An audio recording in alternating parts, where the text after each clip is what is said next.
সুপ্রিয় দর্শক বন্ধুরা, আসসালামু আলাইকুম। পবিত্র শুক্রবারের এই গহীন রজনীতে যে যেখান থেকে বাস্তব পরীর অলৌকিক গল্প শোনার জন্য আমার সঙ্গে যুক্ত হয়েছেন আমি আপন। আর যে আপন জীবনে গল্পের ১৬৩১তম পর্বে আপনাকে প্রতিদিনের মতো স্বাগতম জানাচ্ছি। বন্ধুগণ, আজ আমি আপনাকে শোনাবো রাজশাহীর ভাই সৈনিক মোহাম্মদ কামাল হোসেনের জীবনের চরম অলৌকিক এক ভয়ানক করুণ বাস্তব জীবন কাহিনী। বন্ধুরা, আজকের গল্পের টাইটেল দুর্গম পাহাড়ি মায়াবী পরীর সাথে আর্মির প্রেম। এই গল্পটা রাজশাহীর প্রত্যন্ত এলাকার এক নিম্নবিত্ত পরিবারের আর্মি সৈনিক মোহাম্মদ কামাল হোসেনের সঙ্গে বান্দারবানের দুর্গম পাহাড়ে ঘটে যাওয়া এক আলোচিত অলৌকিক বাস্তব ঘটনা। বন্ধুরা, এই গল্পটা শুরু থেকে শেষ পর্যন্ত শুনলে মনের অজান্তেই আপনি এক পরীর রাজ্য থেকে ঘুরে আসবেন। আপনার মনের ভিতরে অন্যরকম এক প্রশান্তি তৈরি হবে। গল্পের শেষের দিকটা হয়তো মনের অজান্তেই এই পরীর প্রতি আপনার দু চোখের জল ঝরিয়ে দেবে। আশা করব শুরু থেকে শেষ পর্যন্ত আজকের এই গল্পটা আপনারা প্রত্যেকে আমার মুখে শুনবেন এবং গল্প শেষে ভাই কামাল হোসেনকে ঠিক আপনার মতো করে একটা মন্তব্য কমেন্ট বক্সে লিখবেন। ধন্যবাদ সবাইকে। সুপ্রিয় দর্শক বন্ধুরা, আসসালামু আলাইকুম। আমার নাম মোহাম্মদ কামাল হোসেন, আমার বাড়ি রাজশাহী বিভাগে। বন্ধুগণ, আমি আমার জীবনের গল্পটা শুরু করার শুরুতে আপনাদেরকে আমার পরিবারের সম্বন্ধে জানিয়ে রাখি। আমার পরিবারে আমি আছি, আমার বাবা আছে, মা আছে, রয়েছে আমার দাদা দাদি সহ আমার বড় দুইটা ভাই আর বড় একটা বোন সহ ছোট একটা বোন। আমরা টোটাল 3 ভাই 2 বোন। আমাদের পরিবারটা রাজশাহী বিভাগ থেকে অনেক দূরের এক প্রত্যন্ত এলাকার এক নিম্নবিত্ত পরিবার। আমার বাবা পেশায় একজন ভ্যানগাড়ি চালক তথা বলতে গেলে একজন রিক্সা চালক। কেননা আমাদের এলাকাতে ওই ভ্যানগাড়ি করেই মানুষ পারাপার করা হয়। এখান থেকে ওইখানে মানুষ যাতায়াত করে ভ্যানগাড়ি করেই। তা আমি খুব ছোটোবেলা দেখে আসছি আমাদের সংসারটা বেশ অভাব অনটনের সংসার। এতগুলো পরিবারের সদস্যের মুখে আমার বাবার একার পক্ষে খাবার তুলে দেওয়া প্রায় অসম্ভব। তাই তো ছোটোবেলা থেকে দেখে আসছে আমার বড় 2 ভাই আর আমার বড় বোন, তারা মানুষের বাড়িতে কাজ করে। তারা পড়াশোনা করার কোনো সুযোগ পায়নি। তাই আমার মা স্বপ্নে দেখেছিল আমাকে পড়াশোনা করাবে, কিন্তু এই পরিবারের থেকে আমাকেও পড়াশোনা করানো কোনোভাবেই সম্ভব নয়। যার কারণে আমার মা আমার মামার দ্বারস্থ হয়। আমার মামা একজন আর্মি সদস্য, মানে আর্মিতে চাকরি করেন, আর মামাও তার শ্বশুর বাড়িতে থাকে। আমার মামার সঙ্গে আমার মায়ের বেশ মধুর সম্পর্ক। আমার মা তখন আমার মামাকে বলল, এমন এমন ঘটনা, আমাদের কামালের কিন্তু পড়াশোনার জ্ঞান বুদ্ধি অনেক ভালো আছে, ওই কিন্তু খুব ভালো ছাত্র হবে, ওরে যেটা পড়াই সেটাই তার মনে থাকে। ও যদি এখানে থাকে তাহলে তার ভাই আর বোন তার বাবার সঙ্গে সেও দিনমজুরের কাজ করবে, তার কোনো ভবিষ্যৎ হবে না। ভাইরি, তুই যদি পারিস আমার এই মেধাবী ছেলেটাকে একটু কাজে লাগা, ওর যদি পড়াশোনা করানো যায় তবে আমি নিশ্চিত একদিন ও মানুষের মতো মানুষ হবে। এই কথা যখন আমার মা আমার মামাকে বলল, আমার মামার নিজেরও কিন্তু থাকার কোনো জায়গা নেই, তিনি শ্বশুরবাড়িতে বেশ কষ্ট করে আছে। তারপরেও আমার মায়ের কথা শুনে আমার মামা তখন সিদ্ধান্ত নিল যে ঠিক আছে, আমাকে তাদের বাড়িতে নিয়ে যাবে, মানে তার শ্বশুর বাড়িতে নিয়ে যাবে। আমার বয়স তখন আনুমানিক 8 থেকে 9 বছরের কাছাকাছি। তখন আমি এলাকার একটা প্রাইমারি স্কুলে পড়তাম। ওই প্রাইমারি স্কুলের পড়াশোনা বন্ধ করেই আমি তখন আমার মামার সঙ্গে আমার মামার শ্বশুর বাড়িতে চলে যাই। তো মামার শ্বশুরবাড়িতে যাওয়ার পরেই সত্যি কথা বলতে গেলে আমার মামি বা আমার যে মামার শ্বশুর শাশুড়ি আছে, তারা আমাকে অত্যন্ত ভালোবাসতেন। পৃথিবীতে এমন মামি হয় না যিনি আমাকে সম্পূর্ণ মায়ের মতো ভালোবাসা দিতেন। আমি আমার মামার ওই শ্বশুরবাড়িতে যাওয়ার পরে আমার জীবনটা সম্পূর্ণ পাল্টে যায়। আমার কাছে মনে হয় আমি যেন একটা স্বর্ণালী জীবনে এসে দাঁড় হয়েছি, যেখানে আমি 3 বেলা সাদা 3 মুঠো ভাত পাইতাম না, এখন সেখানে ভাতের সঙ্গে মাছ আর মাংসও পাচ্ছি। আলহামদুলিল্লাহ, মামার শ্বশুর বাড়িতে আমার ঠিক এভাবেই দিন আর রাতগুলো কাটতে থাকে। 1 দিন 2 দিন 3 দিন করে আমি সেখানে বড় হচ্ছি। আমার মামার আর কোনো শালা সম্বন্ধী ছিল না। আমার মামার হচ্ছে আমার মামার যিনি আমার মামনির আর কোনো ভাই বোন নাই, যার কারণে দেখা যায় ওদের পরিবারে সব কিছু আমি করতাম। বাজার সাজার থেকে শুরু করে যে সময় যা লাগতো মামা টাকা পাঠাইতো এবং মামার ওই টাকা দিয়ে সমস্ত কিছু আমি নিজেই পরিচালনা করতাম। এই জন্য দেখা যায় ওই গ্রামের প্রত্যেকটা মানুষ আমাকে অনেকটা ভালোবাসত। এমন করতে করতে একটা পর্যায়ে আমি প্রাইমারি স্কুলের গণ্ডি পার করে হাই স্কুলে উঠি। হাই স্কুলেও আমার পড়াশোনা বেশ ভালো ছিল। এক পর্যায়ে আল্লাহর অশেষ রহমতে আমি এসএসসি পাশ করি এবং এসএসসি রেজাল্টও আমার বেশ ভালো হয়। এসএসসি রেজাল্ট ভালো হওয়ার পরে আমার মামা তখন আমাকে বলল, একটা কাজ কর, সামনে হয়তো আর্মিতে লোক নেবে, আমি চেষ্টা করব তোকে আর্মিতে ঢোকানোর জন্য। কিন্তু তখন আসলে সরকারি চাকরি মানেই সোনার হরিণ। আর মাশাল্লাহ আমি কিন্তু দেখতে শুনতে এমনই ছিলাম, লম্বা ছিলাম, ফর্সা ছিলাম, মানে একজন সৈনিক হওয়ার জন্য যতটুকু শারীরিক যোগ্যতা দরকার আমার মাঝে সব কিছুই ছিল। এরপরে আমার এসএসসি রেজাল্ট আউট হওয়ার পরে আমি আমার মামার এলাকারই একটা কলেজে ভর্তি হই। কলেজে ইন্টার ফার্স্ট ইয়ারে ভর্তি হওয়ার ঠিক 3 মাস পরে আর্মিতে তখন লোক নেবে। তো মামা তখন আমাকে কিন্তু ট্রেনিং করাইতো। মামা যখনই বাড়িতে আসতো কীভাবে মানে সম্পূর্ণ ট্রেনিং মামা আমাকে করাইতো। মামা তখন প্রায় একদম রিটায়ার্ডের পর্যায়ে, সে রিটায়ার্ড হয়ে যাবে এরকম একটা পর্যায়ে তিনি তখন ছিলেন।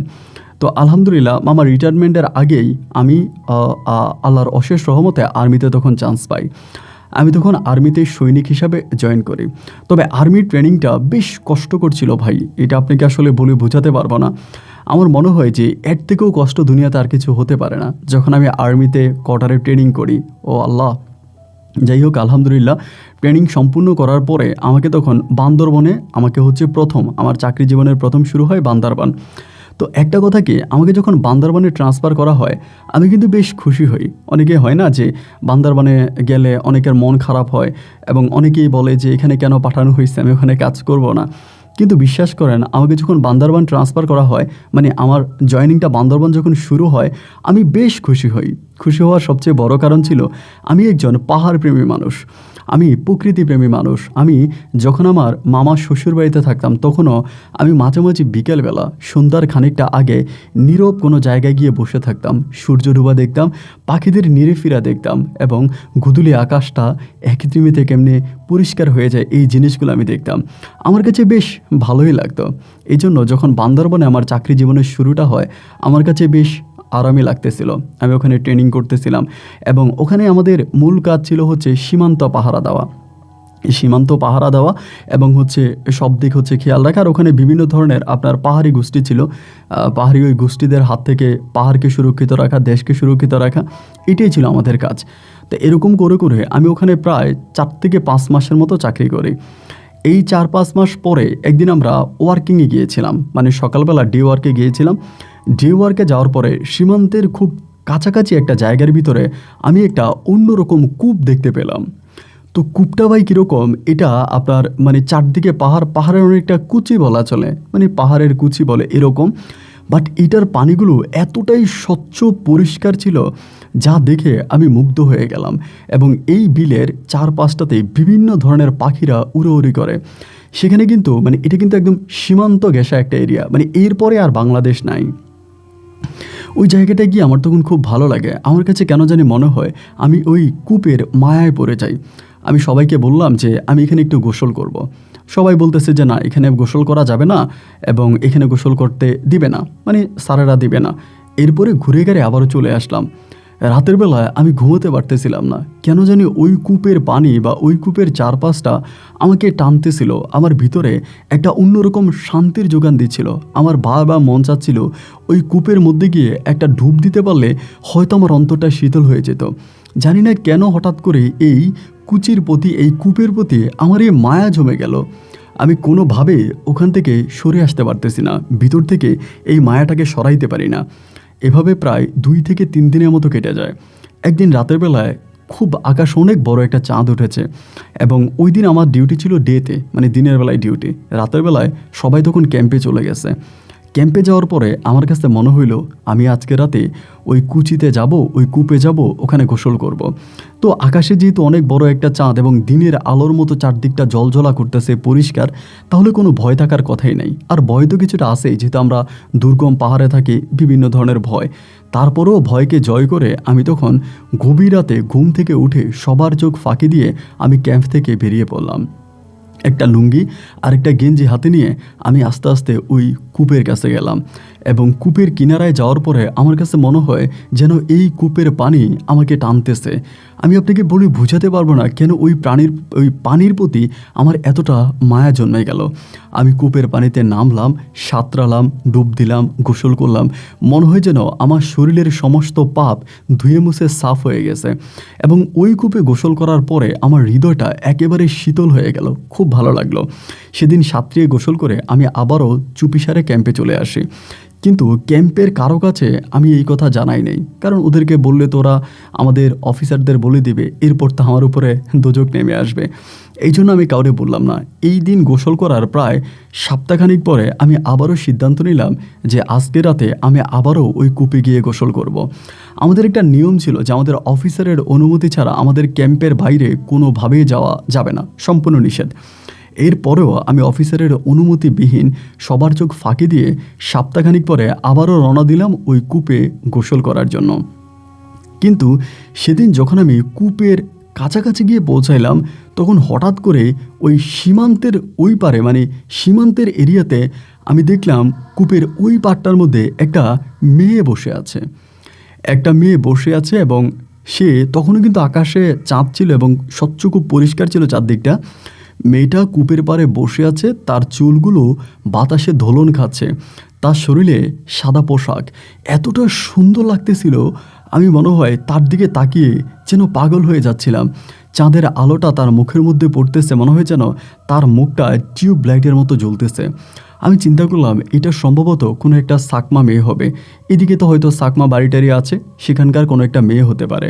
আমি কী করলাম, ভয়ে ভয়ে সেদিন আর কূপে নামলাম না। কূপের পাড়ে দাঁড়িয়ে দাঁড়িয়ে চুপিসারে এই মেয়েটাকে দেখছিলাম। যতই তাকে দেখছিলাম আমার ভিতরে ঠিক ততটাই শান্তি লাগতেছিল। এবং এরকম করে প্রায় শেষ রাত পর্যন্ত আমি ওই কূপের পাড়ে দাঁড়িয়েছিলাম। আমি সাহস পাইনি কূপে নামার, কারণ নামলে যদি মেয়েটা কোনোভাবে আমাকে দেখে ফেলে বা ক্যাম্পে এসে বিচার দেয়, এই জন্য আমি আর কূপে নামলাম না। এবং মেয়েটা ওখানে বসেছিল, আমি বিপরীত পাড়ে বসে রাত যাপন করলাম। সকালবেলা ভোরে ভোরে আমি আবারও ক্যাম্পে চলে আসলাম।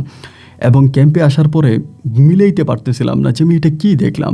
এবং যেদিন ক্যাম্পে আসলাম এর পরের দিনে আল্লাহর কি হুকুম, আমাদের ওই কূপের দিকে আমাদের আবার ওয়ার্ক পড়ছে আর কি, মানে হাঁটা পড়ছে।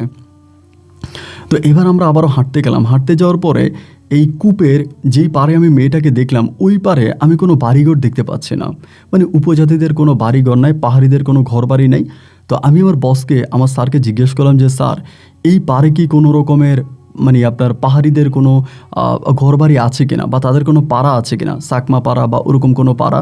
স্যার বলে যে না, এই পাড়ায় কোনো রকমের মানুষ বসবাস, মানে এই এরিয়াতে কোনো মানুষ বসবাস করে না, শুধু আমাদের ক্যাম্পটা এই জায়গায় আছে, এটা বাংলাদেশের শেষ সীমানায় একটা ক্যাম্প, এই ক্যাম্পটা এখানে আছে, এখানে কোনো রকমের মানুষের বসতি নাই এবং মানুষ আরও অনেক ওইদিকে বসবাস করে। তখন আমি বুঝতে পারতেছিলাম না তাহলে আমি গতকালকে রাতে যাকে দেখলাম সে আসলে কে ছিল। এবং আমি তাকে দেখলাম, একেবারে ভালো করেই দেখলাম সে এখানে বসেছিল। তাহলে আমি কি দেখলাম, মানে হিসাবটা মিলাইতে পারতেছিলাম না। যদি সত্যিই কোনো একটা মেয়ে বা কোনো ঘরবাড়ি এখানে না থাকবে, তাহলে গভীর রাতে এই মেয়েটা এই জায়গায় আসলো বা কোত্থেকে? এর কোনো সঠিক ব্যাখ্যা বা সঠিক উত্তর আমি মিলাইতে পারতেছিলাম না। দেখতে দেখতে সন্ধ্যা নেমে আসলো, পাহাড়ের বুক চিরে সূর্যটা ডুবে গেল। আবারও রাত, আবারও আমরা সবাই ঘুমাতে চলে গেলাম। সে রাতে আমি আবারও সিদ্ধান্ত নিলাম আমি ওই কূপের পাড়ে যাব। স্যার তো বললো ওখানে কোনো মানুষ থাকে না, তাহলে আমি যাকে দেখেছিলাম সে কি আদৌ মানুষ ছিল? এই কৌতূহল থেকে বের হওয়ার জন্য ওই দিন রাতের বেলায় আমি আবারও ওই কূপের পাড়ে গেলাম। এবং কূপের পাড়ে যাওয়ার পরে গতকালকে রাতের মতো আমি আজকে রাতেও এই পরী না ঠিক আমি জানি না, ওই মেয়েটাকে দেখতে পেলাম। যখনই মেয়েটাকে দেখলাম, দেখার পরে আমি সেদিন ভালো করে খেয়াল করে দেখলাম যে হ্যাঁ, এখানে একটা মেয়ে বসে আছে এবং সে কোনো নড়াচড়া করে না, জাস্ট পরিষ্কার পানিটার দিকে তাকিয়ে আছে এবং ওখানে চুপিসারে বসে আছে, কোনো হাত পাও নড়াচড়া করে না। আর তার গায়ের যে পোশাকটা, ওই পোশাকটা থেকে মনে হয় যেন একরকম আলো চড়াচ্ছে, খুবই সাদা, ধবধবা সাদা একটা পরিষ্কার পোশাক। এতটাই ভালো লাগতেছিল ভাই, আমি কি বলবো, যত তার দিকে তাকাচ্ছি ততই যেন মুগ্ধ হয়ে যাচ্ছি। সেদিন রাতেও আমি আর কূপে নামার সাহস পাইনি। আমি এই দিন রাতেও আবারও চলে আসবো, ওই রাতে আমি চলে আসি ক্যাম্পে। ক্যাম্পে আসার পরে এরপরে আমাদের নাইট ডিউটি শুরু হয়। যখন নাইট ডিউটি শুরু হয় তখন তো আর ওখানে যাওয়ার পক্ষে সম্ভব না, কারণ নাইট ডিউটি পড়লে তো ওইখানে কিভাবে যাব। এরকম করে আমার সঙ্গে ইব্রাহিম নামের একটা ছেলে ডিউটি করে, ওর বাড়ি আমাদের রাজশাহীতে। তো ইব্রাহিমের সঙ্গে আমার সম্পর্কটা বেশ ভালো, খুবই বন্ধুসুলভ একটা সম্পর্ক। একটা সময় আমি সিদ্ধান্ত নিলাম যে আমি বিষয়টা ইব্রাহিমকে জানাবো। আবার মনে মনে ভয় পাচ্ছিলাম যে জানালে যদি ইব্রাহিম স্যারকে বলে দেয় তাহলে তো সর্বনাশ হয়ে যাবে। আবার ভাবতেছি ইব্রাহিম তো আমাদের এলাকার ছেলে, ও সম্ভবত স্যারকে বলবে না, বা ওরে বুঝিয়ে বললো হয়তো স্যারকে নাও বলতে পারে। আমি না হলে ইব্রাহিমের সঙ্গে বলি। ওই দিন আমাদের পূর্বে এবং পশ্চিম কর্নারে সীমান্তের ওই এরিয়াতে আমাদের তখন ডিউটি পড়ছে। আমরা দুজনেই হচ্ছে আপনারা দেখবেন মানে যেটা বলে লাইট হাউসের মতো অনেক উপরে একটা খুপড়ি ঘরের মতো, ওখানে বসে আমরা ডিউটি করতেছিলাম। তো ওইখানে বসে রাত তখন প্রায় 1টার মতো বাজে। কূপটা কিন্তু এখান থেকে দেখা যায় না, বাট কূপটা এই সাইড দিয়েই অনেকটা দূরে। তো আমি তখন বলতেছি, ইব্রাহিম একটা কথা বলবো, যদি কারো কাছে না বলিস। তুই তো জানিস আর্মিদের নিয়ম কত কঠিন, যদি কোনো নিয়ম অমান্য করি তাহলে তো বড় মায়ের খেতে হবে, এবং এটা আসলে অসহ্য মায়ের। তো ইব্রাহিম আমি তোকে একটা কথা বলবো, যদি বন্ধু তুই কারো কাছে না বলিস। ইব্রাহিম তখন খুব বন্ধুসুলভ উত্তর দিল যে কেন বলবো, তোর সঙ্গে আমার তো খুব গভীর সম্পর্ক, ভালো সম্পর্ক। আমি তোর মনের কথা কখনো কাউকে কখনোই বলবো না, তুই ভয় পাইস না, তুই আমার কাছে বলতে পারিস। আমি তখন বললাম, ইব্রাহিম আমি বেশ কয়েকদিন ধরে একটা মানে আইন বহির্ভূত একটা কাজ করতেছি। ও আমাকে বলে, আইন বহির্ভূত কাজ কি করিস? আমি বললাম, ওই যে কূপটা আছে ওইখানে জানিস তো? ও বলে হ্যাঁ। আমি বললাম, ওই কূপে আমি মাঝে মাঝে রাতের বেলায় গোসল করতে যাইতাম। একথা বলার পরে ইব্রাহিম তখন তার বড় বড় চোখ দিয়ে আমার দিকে তাকিয়ে বলে, বলিস কি?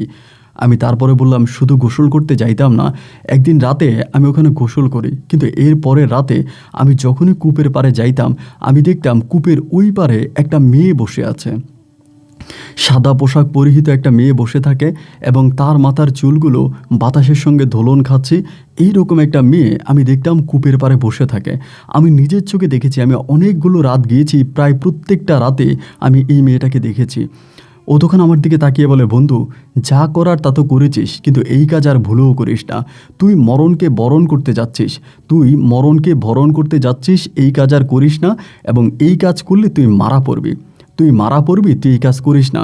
এখানকার এরিয়া অনেক ভয়ানক, আর হয়তো এগুলো জিন টিন হতে পারে, ওই দিকে যাইস না। আমি ইব্রাহিমরে বললাম, ইব্রাহিম আমার কাছে মনে হয় না এটা কোনো জিন, আমার কাছে মনে হয় এটা কোনো সাকমা মেয়ে হতে পারে। ও আমাকে বলে, বেটা আমাদের এই এরিয়াতে আশেপাশে বা ওই কূপের আশেপাশে কোথাও কোনো সাকমা পাড়া নাই, ওখানে সাকমা মেয়ে আসবে কোত্থেকে? আমি বললাম, আমি তো ঠিক তা জানি না, তবে আমার কাছে মনে হয় যে এটা কোনো একটা সাকমা মেয়ে হতে পারে। দুজনে গল্পগুজব করলাম, এবং এরপর থেকে প্রতি রাতে আমি ওর সঙ্গে এই কূপের বিষয় নিয়ে কথা বলতাম।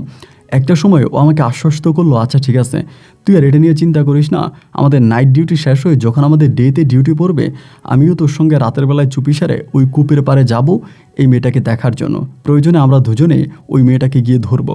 এরকম করে ও বলতেছিল। আমি ওর সঙ্গে খুব মজা করলাম, এবং করার পরে যথারীতি একটা সময় আমাদের নাইট ডিউটি শেষ হয়ে গেল। আমাদের ডের যেদিন প্রথম দিন ডিউটি, ওই দিন আমি ওরে বললাম যে, ইব্রাহিম আজকে রাতে কিন্তু আমরা যাব, তুই কিন্তু রেডি থাকিস। ও আমাকে বলা, আচ্ছা ঠিক আছে। 15 দিন মানে নাইট করে ডেতে আসলাম। এবার যখন ওরে বলছে, বলার পরে ও তখন করলো কি, রাতের বেলায় আর ঘুম থেকে উঠতেছে না। মানে আমরা তো আর্মিরা অনেক কাজ করি, অনেক পরিশ্রম করি, আমাদের পানি উঠাইতে ভাই, পানি উঠাইতে যে কী কষ্ট হয়। পাহাড় দেখতে সুন্দর, কিন্তু পাহাড়ের জীবনযাপন যে কতটা কঠিন একমাত্র পাহাড়ি মানুষ আর আর্মিরা ছাড়া কাউকে বোঝানো যাবে না ভাই। যাই হোক, এরপরে আমি ওরে ডাকতেছিলাম, ইব্রাহিম ও ইব্রাহিম, তখন গভীর রাত, উঠ না, কিন্তু ও আর উঠে না। ওকে অনেকগুলো ডাক দিলাম, ও আর উঠতেছে না। আমি তখন চিন্তা করলাম, ওর যদি আমি আরও বেশি ডাকাডাকি করতে যাই তাহলে আশেপাশে জানাজানি হয়ে যাবে, এবং সবাই হয়তো বিষয়টা টের পেয়ে যেতে পারে। এই কাজ আর ভুলেও করা যাবে না, ওকে আমি আর ডাকবো না, আমি একাই যাব, এবং একা গিয়েই আমি ওর সঙ্গে দেখা করব। এই কথা বলে আমি আর ইব্রাহিমকে ডাকলাম না। ওই রাতে আমি তখন একা আবারও ওই কূপের পাড়ে গেলাম। প্রতি রাতের মতো আজকেও কূপের পাড়ে যাওয়ার পরে আমি এই মেয়েটাকে দেখতে পেলাম যে কূপের বিপরীত পাড়ে খুব সুন্দরভাবে বসে আছে। কূপটা কিন্তু অনেকটা বড় ছিল না, এটার পানিটা বেশ অলৌকিক ছিল, অনেক পরিষ্কার ছিল, কিন্তু কূপটা অনেক বেশি বড় না। তো ওই পারে দেখলাম কি যে বসে আছে।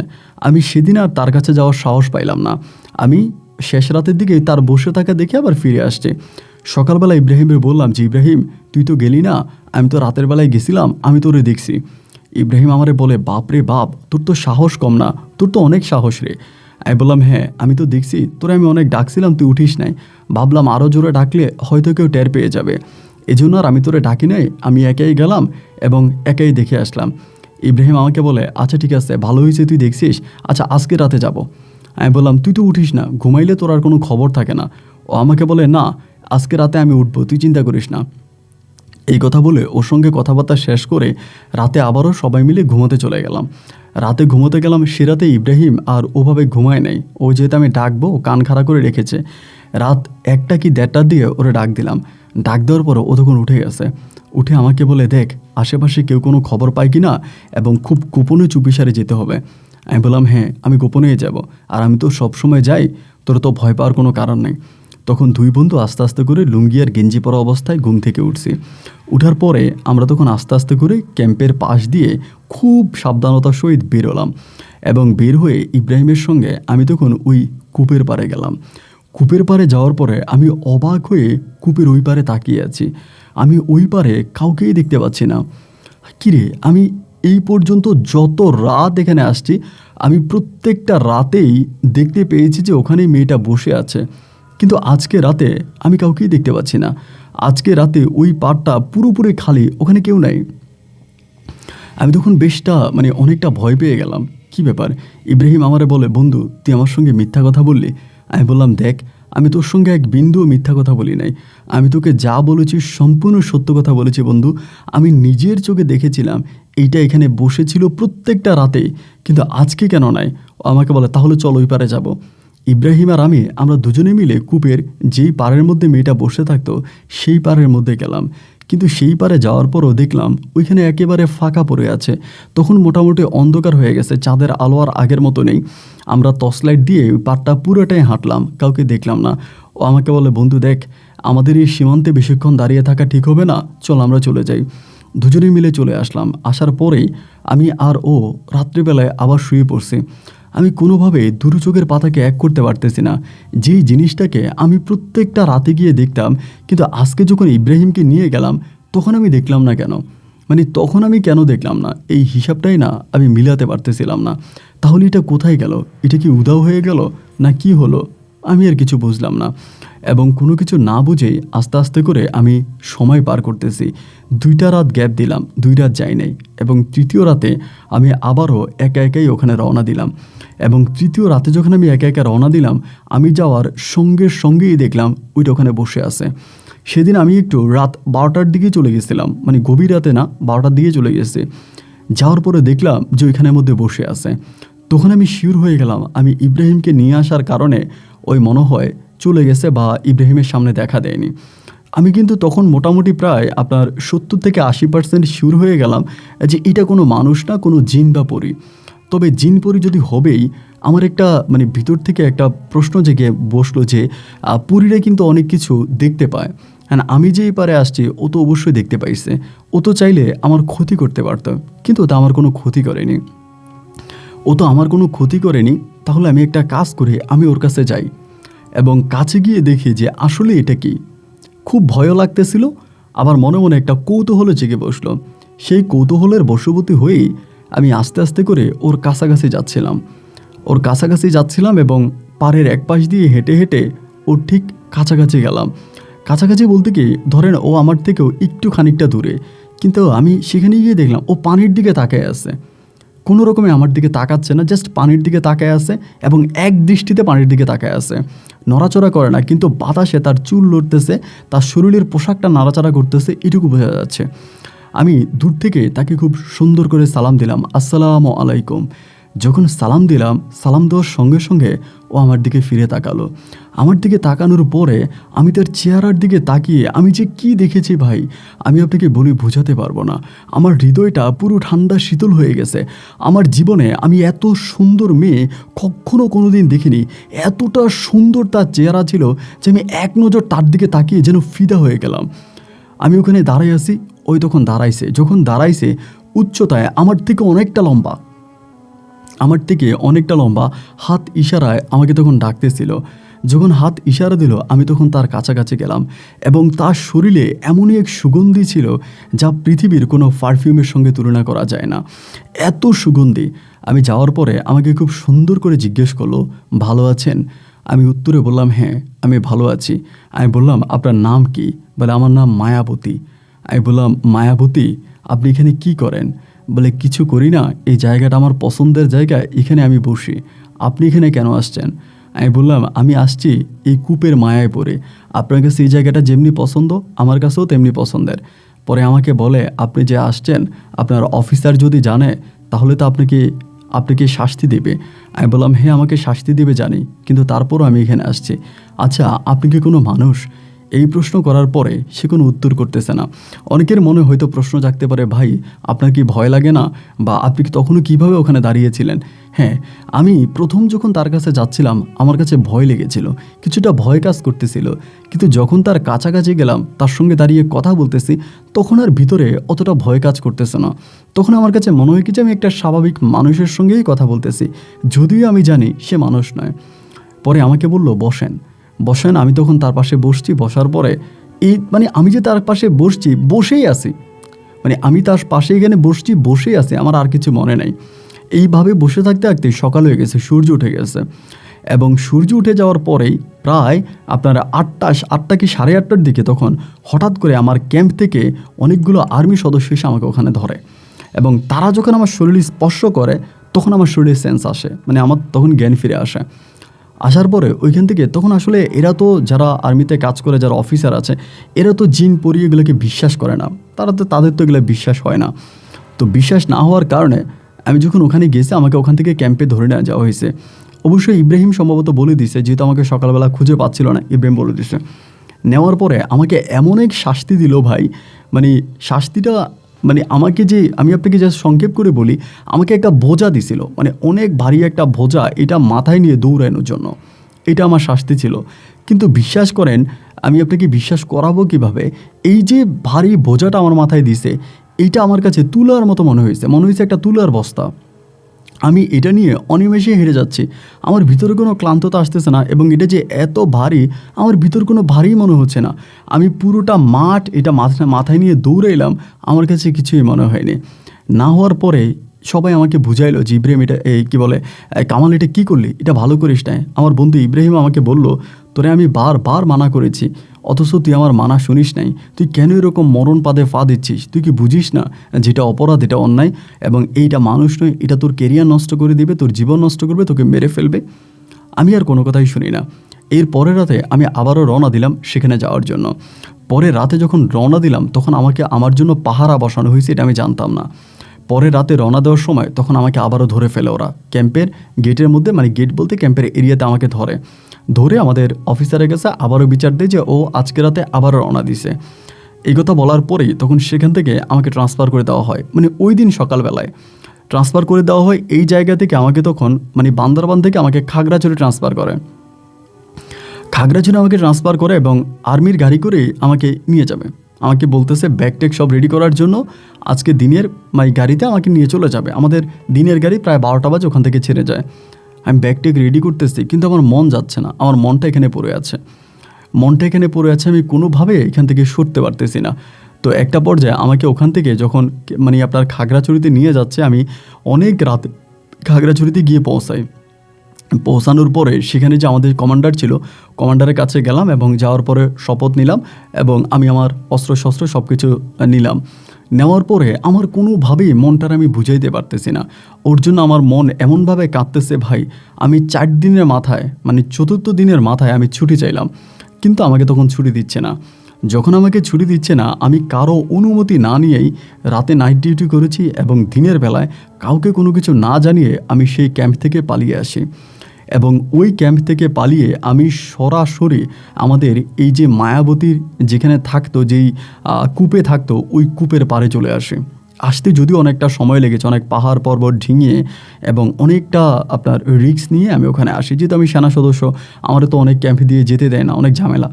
এগুলো করে আমি ওই কূপের কাছে আসি এবং রাত্র প্রায় শেষ রাতে কূপের কাছে এসে আমি ওকে দেখতে পাই। তো সেদিন যখন আমি ওকে দেখতে পাই, আমি ভীষণ ক্লান্ত ছিলাম এবং ক্ষুধার্ত ছিলাম। ওর কাছে আসা মাত্রই ও আমাকে একটা খাবারের ডালি দিল। মানে আমি পেট ভরে খাবার খাইছি, মানে এত খাবার খাইছি যে আমি আপনাকে বলে বোঝাতে পারবো না। খাবার দাবার খাইলাম এবং খাবার দাবার শেষ করার পরেই আমি ওখানে বসে আছি, মানে আমি ওর সঙ্গেই আছি। ওই ক্যাম্পে থেকে সম্ভবত খবর হয়ে গেছে আমি ক্যাম্প থেকে পালাইছি, এবং পালানোর পরেই আমার বন্ধু ইব্রাহিম তখন খবরটা পাইছে যে আমাকে পাওয়া যাচ্ছে না। ওইখানে 3 দিনের মাথায় ইব্রাহিম তখন আমাকে খোঁজার জন্য ওই দিঘির পাশে আসে, মানে ওই কূপের পাশে আসে, এবং আসার পরে দেখে যে আমি কূপের পাড়ে চুপিসারে বসে আছি। ও আমার কাছে যখন আসে তখনও মায়াবতী আমার পাশে বসে আছে। আমার কাছে এসে ইব্রাহিম আমাকে ডাকতেছে যে কামাল কামাল, ও কামাল উঠ উঠ। আমি উঠতেছি না। তারপরে ইব্রাহিম তখন করলো কি, ক্যাম্পে গিয়ে বিচার দিছে। বিচার দেওয়ার পরে আমাকে সেখান থেকে ধরে নিয়ে যাওয়া হয়েছে।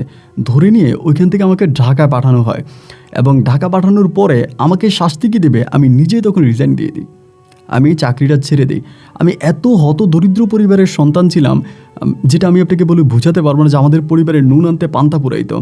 সেই পরিবারের একটা সন্তান হয়ে আর্মিতে চাকরি পাওয়া বেশ ভাগ্যের ব্যাপার। আল্লাহ আমাকে চাকরি দিয়েছে, চাকরি করার সুযোগ দিয়েছে, অথচ আমি এই পরীর প্রেমে পড়ে আমি চাকরিটা ছেড়ে দিই, মানে নিজে রিজাইন দিয়ে দিই। ঢাকায় এসে আমি রিজাইন করে দিই। চাকরি ছেড়ে দিয়ে আমি এই ঢাকা থেকে আবারও ছুটে যাই সেই দুর্গম পাহাড়ে মায়াবতী পরীর কাছে, এবং ওই রিজাইন করার পরে ওর কাছে চলে যাওয়ার পরে আমি ওর সঙ্গে সেখানে আছি। আমার ওখানে কোনো কিছুর অভাব নাই। আমি ওখানে দিনের বেলায় গোসল করতেছি, এবং আমার খাবার দাবার থাকা পোশাক আশাক কিচ্ছুর অভাব নাই। আমার যখন যেটা খেতে মন চায় মায়াবতী আমাকে সেটাই দিয়ে দেয়, আমি সেটাই খাই। আমার ঘুমাইতে মন চায় মায়াবতী আমার মাথায় হাত বুলিয়ে আমাকে ঘুম পাড়িয়ে দেয়। বিশ্বাস করবেন কি না আপনি আমি জানি না, আমাকে এক পাহাড় থেকে অন্য পাহাড়ে মায়াবতী হাতে ধরে নিয়ে যায়। আমি ওর সঙ্গে হাওয়ার উপরে হাঁটতে পারি, পানির উপরে হাঁটতে পারি, মজার সব সুস্বাদু খাবারও আমাকে দেয়, আমি খাই। আমার কাছে মনে হচ্ছে যেন এটাই আমার জন্য এক অন্যরকম জান্নাত, আমি এক অন্যরকম জান্নাতে আছি। এইভাবে কত মাস কত দিন পার হয়ে যায় তার কোনো হিসাব আমার কাছে নাই। আমি যখন যেটা খাইতে যাইতাম মায়াবতীর কাছে, ও আমাকে সেটাই দিত। আমি বলতাম আমার এটা খেতে ইচ্ছে করে, হ্যাঁ এটা, এবং মুহূর্তের মধ্যে ও এনে দিচ্ছে, এবং এরকমও খাবার দিত যেটা আমার কল্পনার বাইরে। এভাবে দীর্ঘদিন ওখানে থাকার পরে একদিন আমার মা বাবা এবং আমার মামা গিয়ে আমাকে দিনের বেলায়, আমি তখন ঘুমিয়ে আছি, আমি ওইখানে একটা গাছের নিচে ঘুমিয়ে আছি, এমতো অবস্থায় আমার আব্বা আম্মা এবং আমার মামা গিয়ে আমাকে ওখানে ধরার পরে আমার মামা আমাকে একটা থাপ্পড় দেয়, আমার মনে আছে খুব জোরে একটা থাপ্পড় দেয়, এবং থাপ্পড় দেওয়ার পরে ওখান থেকে আমাকে নিয়ে আসার চেষ্টা করে। আমি বুঝতে আমি যাব না। তারপরও মামা যেহেতু মানে আপনার আর্মির সদস্য ছিল, তার এখনও তো পরিচয়িত লোকজন আছে, তাদের সহযোগিতায়, আর্মির সহযোগিতা আমাকে ওইখান থেকে একরকম কিডন্যাপ করে নিয়ে চলে আসে। এরকম কিডন্যাপ করে আমাকে ধরে টোরে টেনে হেঁচড়ে ওই কূপের পাড় থেকে নিয়ে চলে আসে। আসার পরে আমাকে ডিরেক্টলি তখন তারা রাজশাহীতে নিয়ে যায়। যখন আমাকে রাজশাহীতে নিয়ে যায়, আমি তখন মনে মনে ভয় পাচ্ছিলাম কি আমার আর মায়াবতীর সঙ্গে দেখা হবে, আমি কি ওকে আর দেখতে পাবো। আমি বারবার মায়ের কাছে মামার কাছে বলতেছিলাম যে আমি মায়াবতীকে ভালোবাসি, ও আমাকে না দেখলে খুব কষ্ট পাবে, ও কোথায় জানি গেছে, ও একটু পরে আসবে বলছে, আর তোমরা আমাকে নিও না, মানে এরকম করেও বলছে। বাট ওরা আমাকে রাজশাহীতে নিয়ে গেছে। আলহামদুলিল্লাহ, আমাকে যেদিন রাজশাহীতে নিয়ে গেল সেদিন রাতের বেলায় আমি সর্বপ্রথম মায়াবতীকে ওই রাজশাহীতে দেখলাম। মানে আমাদের যে ঘর আছে ঘরের ভিতরেই দেখলাম, এবং একইভাবে আমার মা বাবা দুজনেই বসে আছে, এবং আমাদের এক বাড়ির দাদা আছে উনিও বসে আছে, তাদের পাশে এসে মায়াবতী দাঁড়াইছে। ওরে দেখে আমি হাসতে শুরু করলাম, এবং আমি খুব আনন্দিত। আমার মা আমাকে বলতেছে কী হয়েছে, তোরা তো খুশি কেন, তুই তো আনন্দিত কেন, এই তোর কী হয়েছে। আমি কোনো কিছু বলতেছি না। তখন কিন্তু আমাদের ভাগ্যের অনেকটা পরিবর্তন ঘটেছে। কিভাবে, আমার যে বড় 2 ভাই ছিল, আমার বড় 2 ভাই কিন্তু তখন বিদেশ চলে গেছে। আমার বড় 2 ভাই বিদেশ চলে গেছে, এবং বিদেশে গিয়ে তারা অনেক টাকা উপার্জন করতেছে। আমার বাড়িতে বিল্ডিং উঠেছে, চারপাশে বাউন্ডারি হয়েছে, আমার কিন্তু এখন আর সে অভাবে নাই, আমরা এখন অনেকটা ভালো আছি। এরপরে আমাকে তখন কী করলো, ওইখান থেকে আমি তখন মায়াবতীকে দেখতে পারতেছি। আমার তখন আর ওই দুর্গম পাহাড়ে কষ্ট করে থাকার প্রয়োজন নাই, ও আমার সঙ্গে রাজশাহীতে আছে, আমাকে খাওয়াইতেছে, আমি ওর খাবার খাইতেছি। মা যদি আমাকে বলে তুই খা, আমি খাবার খাই না, মানে আমার খাবার খেতে ভালো লাগে না। তো মায়াবতী আমাকে বলে যে আমি কিন্তু তোমার কাছ থেকে দূরে সরে যাব, তোমার পরিবার তোমাকে আমার কাছ থেকে দূরে সরাই নেবে, আমাকে এগুলো বলতেছে। আমি বললাম আমার পরিবার তোমাকে আমার কাছ থেকে দূরে নিতে পারবে না, আমি তোমাকে ভালোবাসি, আমি 7 সমুদ্র 13 নদী পাড়ি দিয়ে হলেও আমি তোমার কাছে ছুটে আসব, আমি কি তোমাকে ছাড়া কোথাও যাব না। এগুলা বলতেছে। এভাবে প্রায় বাড়িতে যাওয়ার পরে 1 থেকে 2 মাসের মতো আমরা একই সঙ্গে ছিলাম। 1 থেকে 2 মাস পরে একদিন সকালবেলা ঘড়ির সময় আনুমানিক প্রায় 10টা থেকে 10:30টার কাছাকাছি এই সময় আমাদের বাড়িতে একটা হুজুর আসে। আমার শুধু এটুকুই মনে আছে, আমি হুজুরটাকে দেখতে পাই। দেখতে পাওয়ার পরে তিনি ঘরে ঢোকে এবং হুজুরের চোখগুলো একেবারে লাল লাল ছিল, খুব ভয়ঙ্কর টাইপের। হুজুরের সঙ্গে আমার মা আছে, আমার বাবা আছে এবং আরেকজন অপরিচিত লোক, তারা আমি চিনি সেও আছে। হুজুর এসে শুধু আমার কপালটার মধ্যে এভাবে হাত দিল এবং কপালটার মধ্যে হাত দেওয়ার সঙ্গে সঙ্গে আমার পুরো শরীরে তখন অজস্র ঘাম বেরোইতেছিল, মানে একদম মানে বন্যার পানির মতো ঘাম বেরোইতেছে। আমি কিচ্ছু বলি না, আমার কপালে হাত দিছে, হাত দেওয়ার পরে এভাবে ঘাম বেরোইতেছে। আমাকে তখন বলতেছে তোর নাম কি?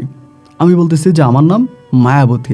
আমি বুঝতেছি যে আমি আমার নাম বলতেছি আরেকটা, মানে আমি তখন আমার পুরো কন্ট্রোলে নেই। কন্ট্রোলে না থাকার পরে কিছুক্ষণ পরে আমি জ্ঞান হারিয়ে ফেলি। জ্ঞান হারিয়ে ফেলার পরে আমার আর কিছু মনে নাই। আপনি শুনলে অবাক হয়ে যাবেন, 2 দিন পরে আমার জ্ঞান ফিরে আসে। আমি টোটাল 2 দিন জ্ঞান ফিরে আসে বলতে 2 দিন আমার সঙ্গে কি হয়েছে না হয়েছে আমি কিচ্ছু বলতে পারি না।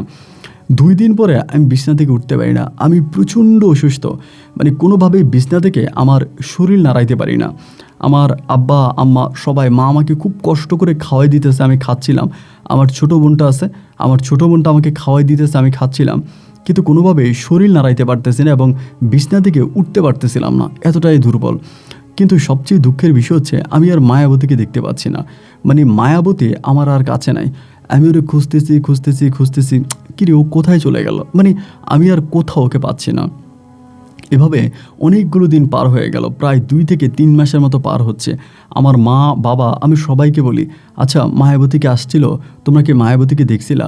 আমার মা বলে আসবে আসবে, ওই তোর কাছে আসবে, তুই টেনশন করিস না, তোর কাছে আসবে, ও আসবে, তুই ভাত খা, খেয়ে ফেললে দেখবি মায়াবতী আসবে। মানে একটা ছোট বাচ্চাকে যেভাবে খাওয়ানোর জন্য মায়েরা বায়না ধরে বা মিথ্যা বলে, আমার মা এভাবে আমাকে মিথ্যা বলতেছে যে মায়াবতী আসবে, আমার কাছে বলছে তোর কাছে আসবে, তুই খাবারটা খেয়ে নে, যত তাড়াতাড়ি খাবার খাবি তত তাড়াতাড়ি মায়াবতী তোর কাছে আসবে। মায়ের এই কথাগুলো শুনতাম, খাইতাম, কিন্তু মায়াবতীর সঙ্গে আমার আর দেখা হতো না। এভাবে প্রায় অনেকগুলো মাস কেটে যায়। আমি তখন প্রায় মানসিকভাবে অনেকটা পাগল হয়ে যাই, মানে আমার স্মৃতিশক্তি কাজ করে না, কখন কি করে না করে কোনো কিছু মনে থাকে না, মানে একরকম মানসিক রোগী হয়ে যায়। এই মুহূর্তের মধ্যে আমার আব্বা আম্মা মিলে সিদ্ধান্ত নিল যে আমাকে বিয়ে করাবে। তারা যদি আমাকে বিয়ে করাবে, আমি কি বিয়ে করব? মানে আমার ভিতরে বিয়ে শাদী এসব নিয়ে কোনো রকমের নাই, কোনো উচ্ছ্বাস নাই বা কোনো কিছুই নেই। আম্মা বলতেছে বিয়ে করাবে, আব্বাও বলে বিয়ে করাবে। এই কথা বলে তারা তখন আমাকে মেয়ে দেখতে নিয়ে গেছে, একটা জায়গায় মেয়ে দেখতে নিয়ে গেছে। আমি মেয়ে দেখলাম এবং মেয়েটার নাম ছিল হচ্ছে আলেয়া আক্তার মেয়েটার নাম। মেয়েটাকে দেখতে শুনতে ভালোই আছে। আমার আম্মা বলে মেয়েটাকে তোকে বিয়ে করাবো। আমি মায়েরে বলি আমি তো মায়াবতীকে বিয়ে করছি, আর আমি তো মায়াবতীর সঙ্গে আছি, আমি অন্য কারো কেন বিয়ে করাবো? আমার মায়ের সবাই বলে দিছে যে হয়তো বিয়ে শাদী করলে ওই ঠিক হয়ে যাবে বা ওর মাথা থেকে সমস্যাগুলো হয়তো সমাধান হয়ে যাবে, ওকে বিয়ে শাদী করাই দেন। এইটাই সবার কাছে মানে সবাই বলা বলি করছে, যার কারণে আমার মা তখন পাগল হয়ে গেছে আমাকে বিয়ে করানোর জন্য। এবং একটা পর্যায়ে আমার আম্মা তখন আমাকে বিয়ে করায় এবং জোর জবস্তি করেই বিয়ে করায়। আমার আসলে বিয়ে করার কোনো রকমের ইচ্ছা ছিল না, আম্মার চাপে পড়ে তখন আমি বিয়ে করি। বিয়ে করার পরে বাসর করে অনেকেই তো তাদের বউকে অনেক কিছু বলে। আমি বাসর করে আমার বউরে বললাম যে আমি তোমার মায়াবতী বলে ডাকবো, তোমার আমি আলেয়া বলে ডাকবো না, তোমার মায়াবতী বলে ডাকবো। আমার বউ তখন আমাকে বলে যে আচ্ছা ঠিক আছে, আপনি আমার মায়াবতী বলেই ডাকেন। তো আমি কিন্তু আমার মায়াবতীর কোনো কিছুই আলেয়ার মাঝে পাইতাম না। মায়াবতী যেমন সুন্দর ছিল, লম্বা ছিল, অমায়িক চেহারা ছিল, এর কোনো কিছুই আমার বউ আলেয়ার মাঝে নাই। তারপরেও আমি আলেয়ার সঙ্গে দিন কাটাচ্ছিলাম। এভাবে প্রায় বৎসরখানে কেটে যায়। আমি তখন মোটামুটি অনেকটা সুস্থ হয়ে যাই এবং অনেকটা সুস্থ হয়ে যায়, কিন্তু মনের ভিতর থেকে একটা মানে আপনার শস্য পরিমাণ আমি মায়াবতীকে সরাতে পারিনি। তখনও পর্যন্ত কিন্তু আমার দেহ মনে প্রাণে বারবার মায়াবতী জেগে উঠতেছিল। আমার মায়াবতীর জন্যই কষ্ট হচ্ছিল, আর কোনো কিছুর জন্য আমার কষ্ট হয় না। শুধু মায়াবতীকে আমি দেখব, মায়াবতী কোথায় চলে গেল, ও কেন আসে না, এত বছর হয়ে গেল কেন আসে না। এভাবে প্রায় 1.5 বছর কেটে গেছে। 1.5 বছর পরে একদিন আমার বউ তখন আলেয়ার ঘরে কোনো সন্তানাদি হয় না, কোনো কিছু হয় না। না হওয়ার পরে আমার মা তখন আমারে বলল কি একদিন একটা কবিরাজের বাড়িতে পাঠাইছে। আমার একটা কবিরাজের বাড়িতে পাঠাইলো। আমার মা বলতেছে যে কবিরাজের বাড়িতে গিয়ে আমার বউয়ের জন্য একটা তাবিজ আনার জন্য। তো ওই কবিরাজের নাম ছিল নকশি কবিরাজ। উনি যদিও এখন বেঁচে নাই এবং সে খুব নাম করা একজন কবিরাজ ছিল আমাদের এলাকাতে। মানে উনি এরকম হইতো, মানে নকশা করে দিত, মানে অনেক কিছু নকশা করতে, জন্য সবাই ওনাকে নকশি কবিরাজ বলে। তো নকশি কবিরাজের বাড়িতে রওনা দিলাম। দিনে 2টা বাজে ওনার বাড়িতে গিয়ে পৌঁছাইলাম। তো যাইতে চিন্তা করছি আমি ওই কবিরাজরে মায়াবতীর কথাও জিজ্ঞেস করব। তো তো প্রথমে গেছি, যাওয়ার পরে কবিরাজ জানে আমার দিকে তাকাইতেছে কেমনে কেমনে। তাকানোর পরে আমি বলতেছিলাম যে আমার ওয়াইফের সমস্যা, বাচ্চা হয় না, আমার আম্মা পাঠাইছে, এমন এমন ঠিকানা দিছে, সব কিছু দেওয়ার পরে উনি একটা তাবিজ দিছে, বলছি তাবিজটা নিয়ে তোমার শরীরে তোমার বউয়ের শরীরে বাঁধবা এবং তারে আমার কাছে একদিন নিয়ে এসে আমি জার ফুকুর করে দেবো, বাচ্চা হবে। তখন আমি বললাম যে হুজুর, উনি একদম মানে আপনার লম্বা দাড়ি ছিল, মাথায় সবসময় লাল পাগড়ি পরে রাখতো, মানে একটু অন্যরকম বেশভূষা টাইপের ছিল।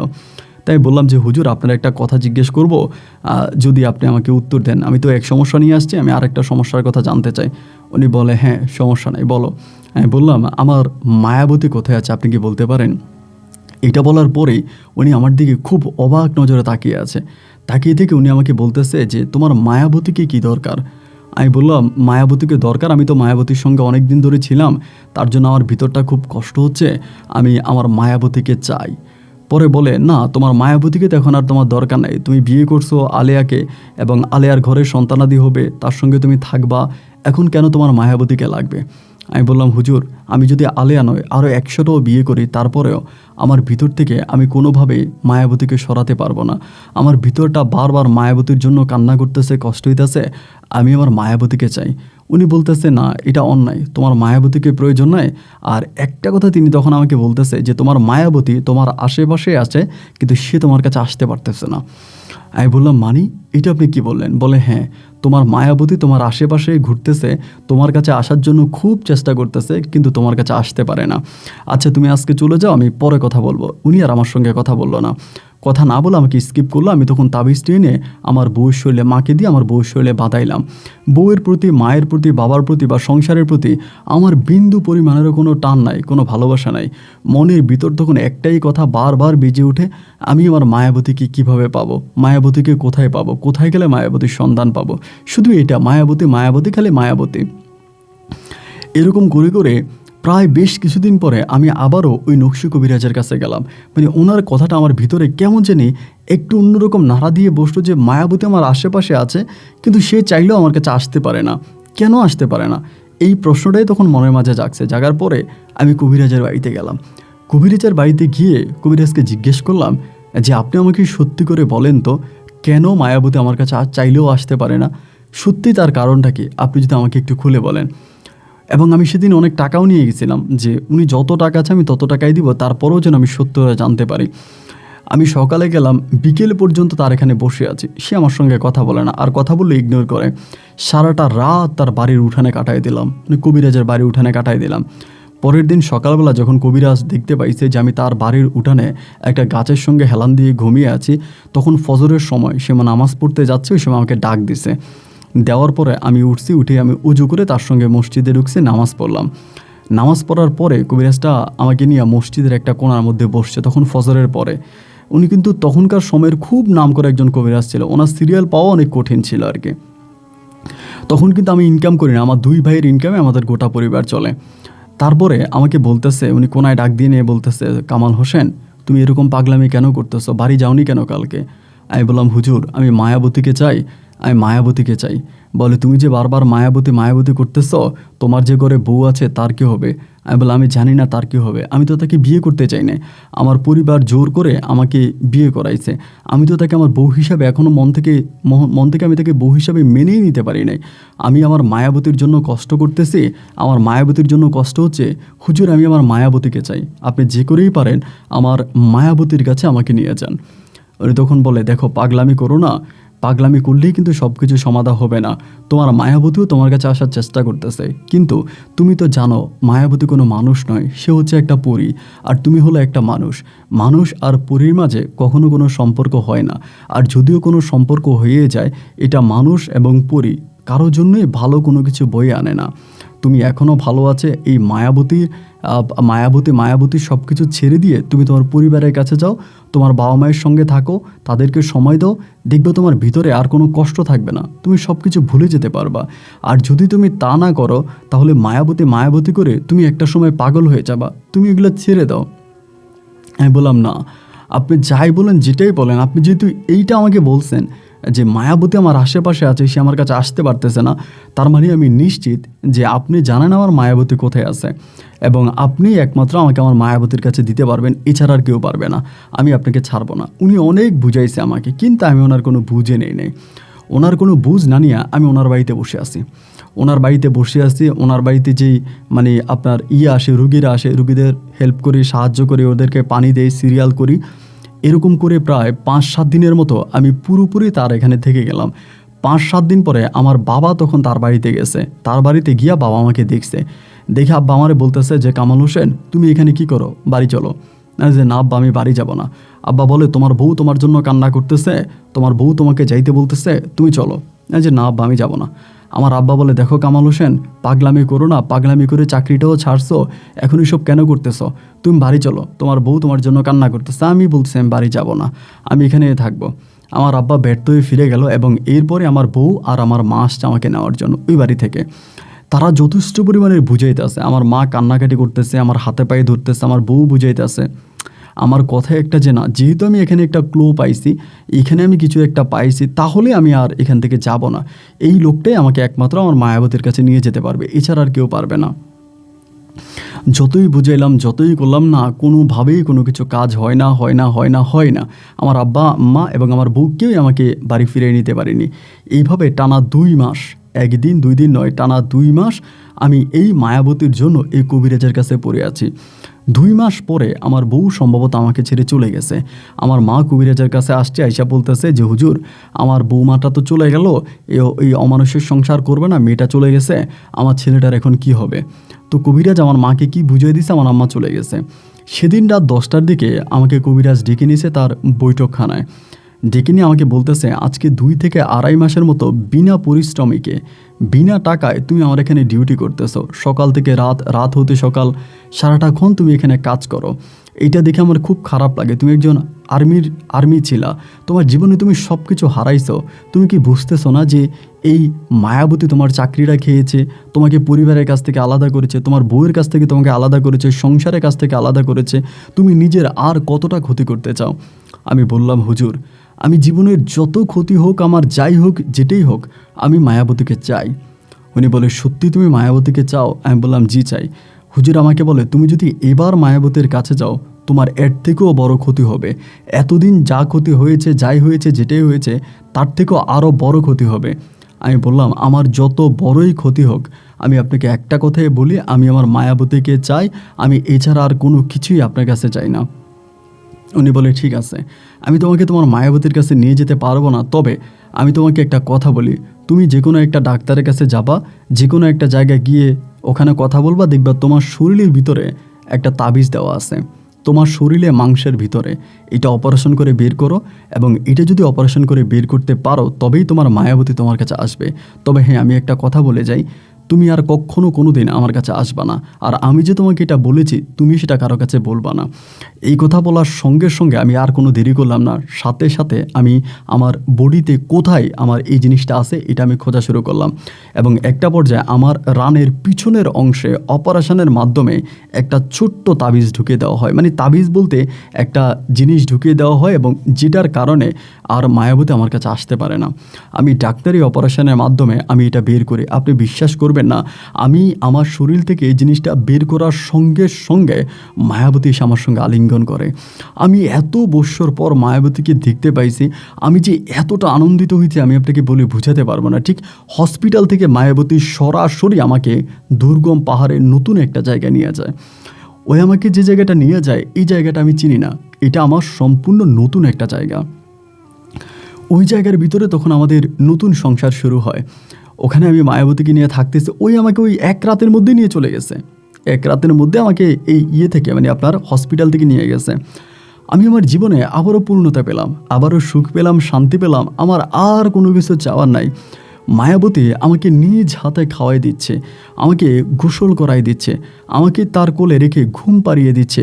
আমি যখন যা চাচ্ছি মায়াবতী আমাকে তাই দিচ্ছে, নিজের বুকে আমাকে জড়িয়ে ধরতেছে। মায়াবতীর শরীরে এমন এক ঘ্রাণ, এমন এক গন্ধ, যেটা পৃথিবীর সমস্ত গন্ধকে হার মানাবে। এইভাবে মায়াবতীর সঙ্গে 1 দিন 2 দিন 3 দিন নয়, প্রায় কত বৎসর যে আমি ছিলাম তার কোনো হিসাব নাই। দীর্ঘদিন থাকার পরে কিছুদিন পরে আমি হঠাৎ করে দেখলাম মায়াবতীর মাঝে কেমন জানি একটা অন্যরকম কষ্ট কাজ করতেছে। মানে ও আমার সঙ্গে খুব বেশি একটা কথা বলে, মানে কথা বলে ঠিক, কিন্তু তার মনটা সবসময়, মানে মুখটা সবসময় গম্ভীর হয়ে থাকে। আমি ওকে সবসময় একটা সুন্দরী রমণী রূপে দেখতে পেতাম, মানে একটা নারী রূপে দেখতে পেতাম।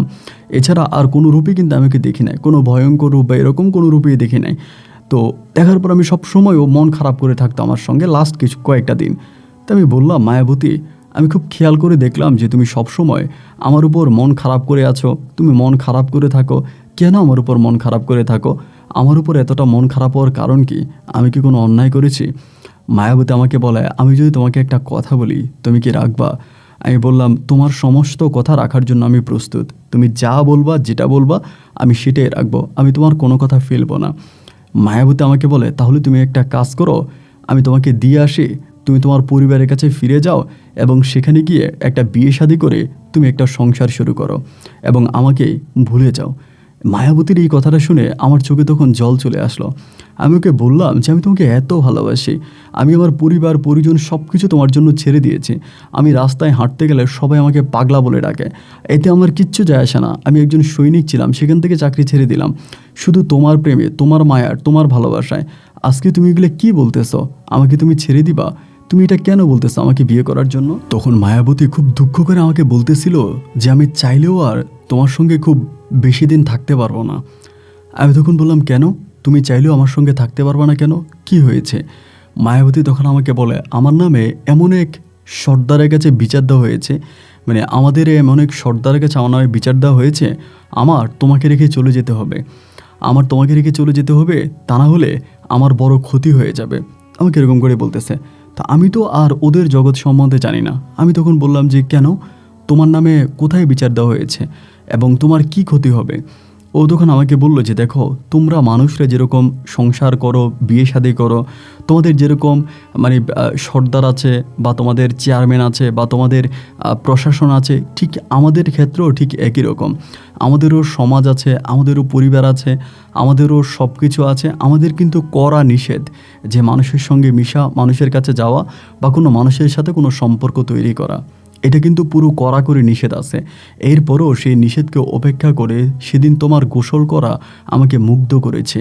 তুমি আমার সামনে খালি গায়ে এত সুন্দরভাবে গোসল করেছো, যেটা দেখে আমি তোমার প্রতি পাগল হয়ে গিয়েছিলাম, যার কারণে আমি তোমার সামনে ধরা দিয়েছি বা তোমাকে আমার রূপ দেখিয়েছি, তোমার কাছে এসেছি।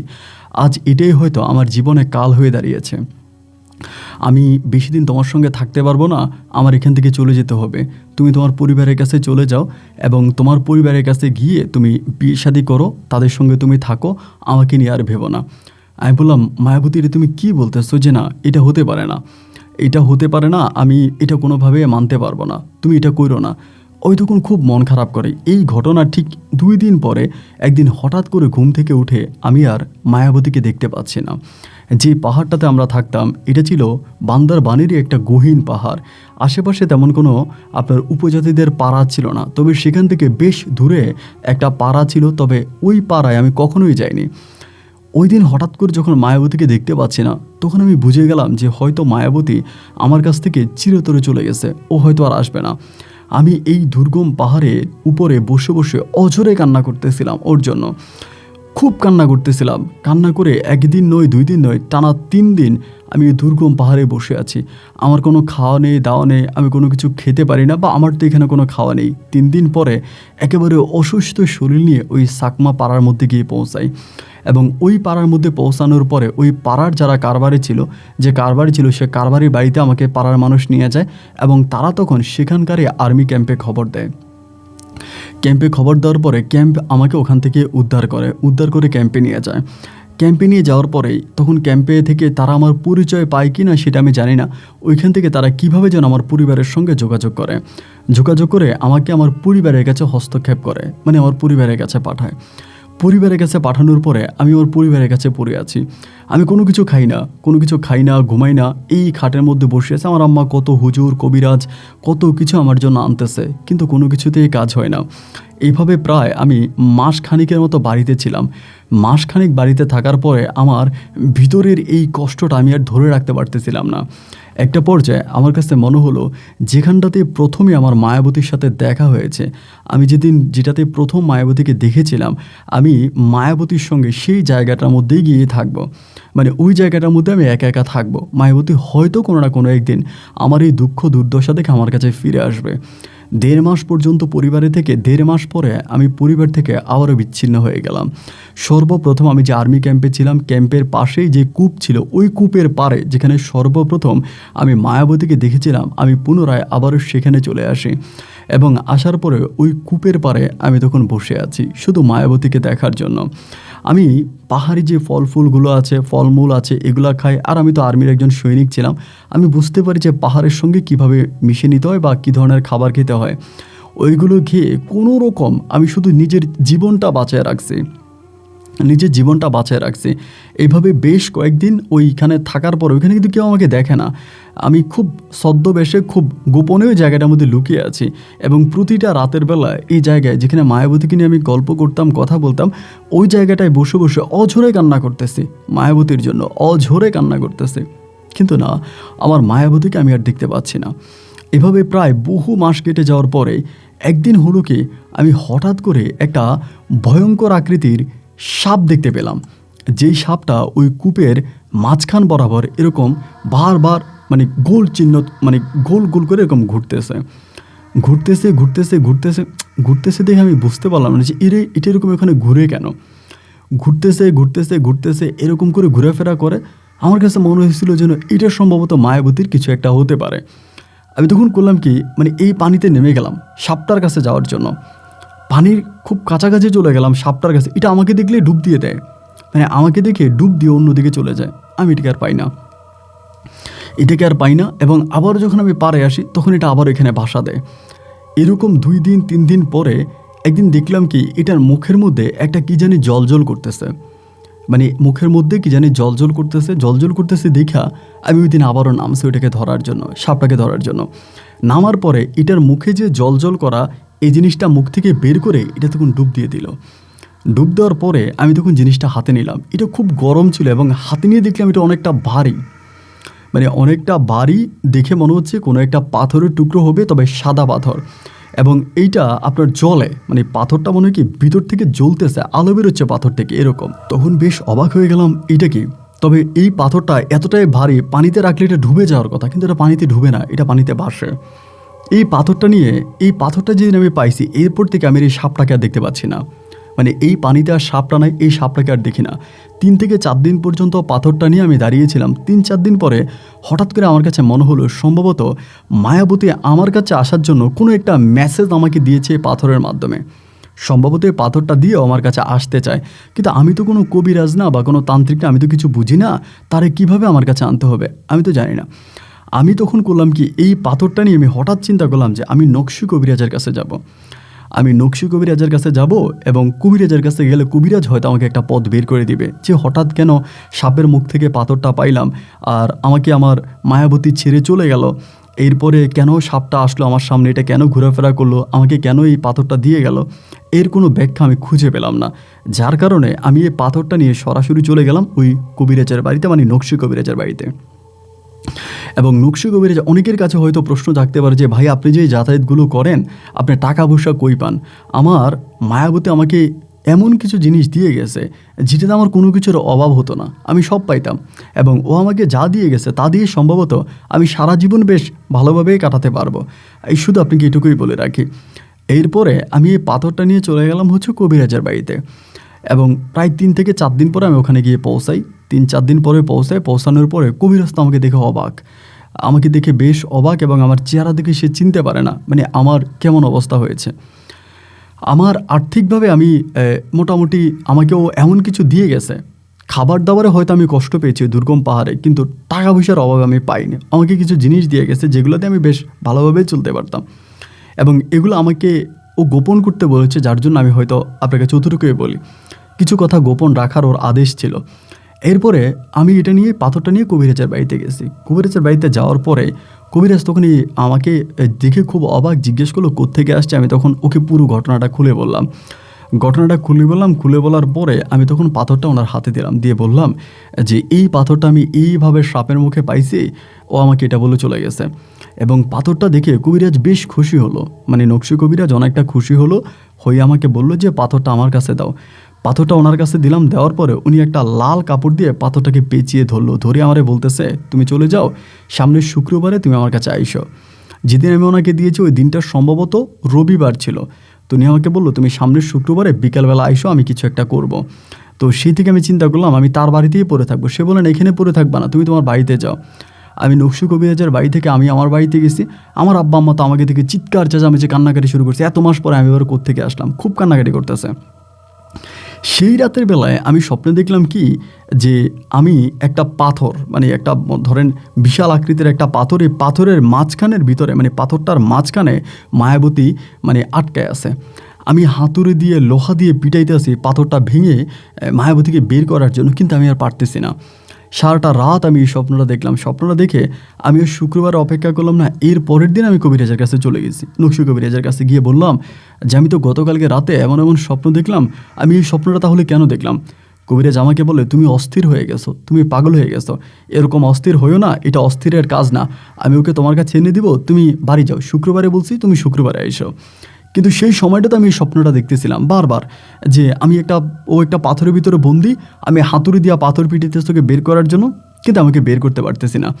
এই স্বপ্ন কেন দেখতেছি আমি এটাও বুঝি না। আমি পুনরায় আবারও কবিরাজের বাড়িতে গেলাম। শুক্রবারে কবিরাজের বাড়িতে যাওয়ার পরে কবিরাজ খুব ক্ষিপ্ত হয়ে গেল, খুব রেগে গেল। রেগে গিয়ে আমাকে বললো যে তুমি চলে যাও, আমি কিছু করতে পারবো না। আমি বললাম আচ্ছা ঠিক আছে আপনি করেন, আমি আপনাকে জ্বালাবো না, বিরক্ত করবো না। এরপরে মাঝে মাঝে তার কাছে যাইতাম, কিন্তু সে আর আমাকে কোনো আশ্রয় দিত না। একবার যে আমি বলাবলি করতে শুরু করলাম যে আপনি আমাকে আমার পাথরটা দিয়ে দেন, যে পাথরটা আপনি আমার কাছ থেকে নিয়েছেন পাথরটা দেন। উনি আমাকে কোনো পাথর দিল না। কিছুদিনের ভিতরেই তিনি তার এই গ্রামের বাড়ি ছেড়ে তখন শহরের দিকে চলে যায়, শহরমুখী হয়ে যায়, এবং তার যে কবিরাজি পেশা, ওই কবিরাজি পেশাও তিনি প্রায় অনেকটাই ছেড়ে দেয়। আমি মামলা করি, লোকজনের সহযোগিতা নেই, কিন্তু আমি তার কাছ থেকে আর পাথরটা উদ্ধার করতে পারি না, কারণ আমি যে তাকে পাথর দিয়েছি এটা তো আর আমি কোনো সাক্ষী বা প্রমাণ রাখি নাই। একটা পর্যায়ে এভাবে প্রায় 20-22 বৎসরের মতো আমি কবিরাজটার পিছনে দৌড়াই, সে আমাকে ওই পাথরটা দেয়নি, এবং না দেওয়ার পরে একটা সময় কবিরাজ এন্তেকাল করে, কবিরাজ মারা যায়। কবিরাজ মারা যাওয়ার পরে আমি আর এর কোনো সন্ধান পেলাম না। তার ছেলে মেয়ে যারা আছে তারা এখন অনেক বড়লোক, ঢাকাতে নিজেদের বাড়ি গাড়ি, বিশাল অবস্থা। কিন্তু এখন আমার অনেক বয়স হয়েছে, আমি বয়স্ক মানুষ, কিন্তু আজকের এই দিনটা পর্যন্ত আমি একই স্বপ্ন বারবার দেখে আসছি, যে মায়াবতী একটা পাথরের মধ্যে আটকা আছে, এবং আমি তাকে পাথরে ভেঙে বের করার চেষ্টা করতেছি, কিন্তু আমি পারি না। এমন কোনো হুজুর নাই, এমন কোনো কবিরাজ নেই, এমন কোনো তান্ত্রিক নেই, আমি যাই নাই। কেন এই স্বপ্নটা দেখি? তাবিজ তুমান কত কিছু আমাকে দিয়েছে, কিন্তু কোনো কাজ হয়নি। আজও আমি সেই একই স্বপ্ন দেখতেছি, যে মায়াবতী, এবং ওই মায়াবতী আপনার পাথরে বন্দি, আমি পাথর ভাঙার চেষ্টা করতেছি তাকে বের করতে, কিন্তু আমি পারতেছি না। এই জন্য আমি একটা রাতও ঘুমোতে পারি না, প্রত্যেকটা রাতে এই স্বপ্নটা দেখে আর লাফ দিয়ে উঠি। আপনার গল্পগুলো শুনি, তাই আমার জীবনের গল্পটা আমি আপনাকে বলেছি, যেটা আমাদের এলাকার প্রায় অনেকেই জানে। আপনাকে আবারও বললাম এই শেষ বয়সে এসেও যদি আপনার কাছে একটা সমাধা পাই, যদি আপনার কাছে এমন কোনো লোক থাকে আমাকে একটু ঠিকানা দিবেন। টাকা পয়সার কোনো সমস্যা নেই, আমি এখন আর মায়াবতীকে চাই না, কিন্তু নিভৃতে নীরবে ওই স্বপ্নটা থেকে মুক্তি পেতে চাই, একটু আরামে ঘুমোতে চাই। ভালো থাকবেন, আসসালামু আলাইকুম। প্রিয় বন্ধুরা, সবাইকে অনেক বেশি ধন্যবাদ এ পর্যন্ত আমার সঙ্গে থেকে রাজশাহীর ভাই মোহাম্মদ কামাল হোসেনের জীবনের এই অলৌকিক বাস্তব গল্পটা শোনার জন্য। দেখেন, গল্পটা আমার কাছে একটু অন্যরকমই লেগেছে, বিশেষ করে লাস্টের দিকটা। পরি তাকে বলে গিয়েছিল আমি তোমার জীবন থেকে চলে যাচ্ছি, হয়তো আর কখনো ফিরবো না, তুমি আমার চিন্তা করবে না, তুমি বাড়িতে যাও, বিয়ে শাদী করো। কিন্তু তিনি সেটা করেনি। এরপরও যেভাবেই হোক, বা সাপের যে বিষয়টা, এটাও আমার কাছে অবাক লেগেছে। তবে সর্বশেষ একটাই মেসেজ এই গল্পের মাঝে, তা হচ্ছে দেখেন, কামাল হোসেন একজন সৈনিক ছিলেন। তিনি যদি সত্যি সৈনিক পদে থাকতেন, সেখান থেকে তিনি আজকে হয়তো অনেক বড় একটা পোস্টে যেতেন, বিয়ে শাদী করতেন, সংসার হতো, তার একটা সুন্দর পরিবার হতো, সে তার জীবনটা ভালোভাবে কাটাতে পারতেন। কিন্তু তিনি এটা না করে, যখনই তিনি এক অদেখা এক মরীচিকার পিছনে ছুটতে শুরু করলেন। এতে তার জীবনে কী ঘটলো, এটাই হচ্ছে আমার আজকের গল্পের মেসেজ, যে কামাল যখনই ওই পরীর পিছনে ছুটতে শুরু করলো তার সব কিছু সে হারিয়ে ফেললো এবং আজ অবধি পর্যন্ত কামালকে তার এলাকার 50% মানুষ পাগল বলে এবং কামাল নিজেও বলে মাঝে মাঝে সে যা করে তা তার কন্ট্রোলের বাইরে, মানে তার ব্রেন আউট হয়ে গিয়েছে। তো যারা এই সমস্ত জিনিস অনেকেই হয়, আমি কিছুদিন আগে একজন ভাইয়ের গল্প পেয়েছিলাম, সে তার বাড়ির পিছনে এরকম একটা মানে ছায়া বা সেতু কিছু একটা দেখেছে, সে এটাকে দেখার জন্য প্রতি রাতে ওখানে গিয়ে দাঁড়ায় থাকে। এই কাজগুলো মোটেও করা যাবে না। যদিও কোনো ক্রমে আপনার চোখের সামনে এটা পড়েও যায়, তবে আপনি চোখ সরিয়ে সেখান থেকে চলে আসবেন, তাকে দ্বিতীয়বার দেখার চেষ্টা করবেন না, এবং এতে হয়তো আপনার জীবনে ভালো কিছু বয়ে আনবে। আর অন্যথায় আপনিও হয়তো আজকের গল্পের কামালের মতো হতে পারেন। গল্পটা কেমন লেগেছে, এই গল্প নিয়ে কোনো মতামত থাকলে কমেন্ট বক্সে লিখবেন। আর যেখানে বিদায়, দেখা হবে নতুন দিন নতুন কোনো গল্পে। আল্লাহ হাফেজ এন্ড আসসালামু আলাইকুম।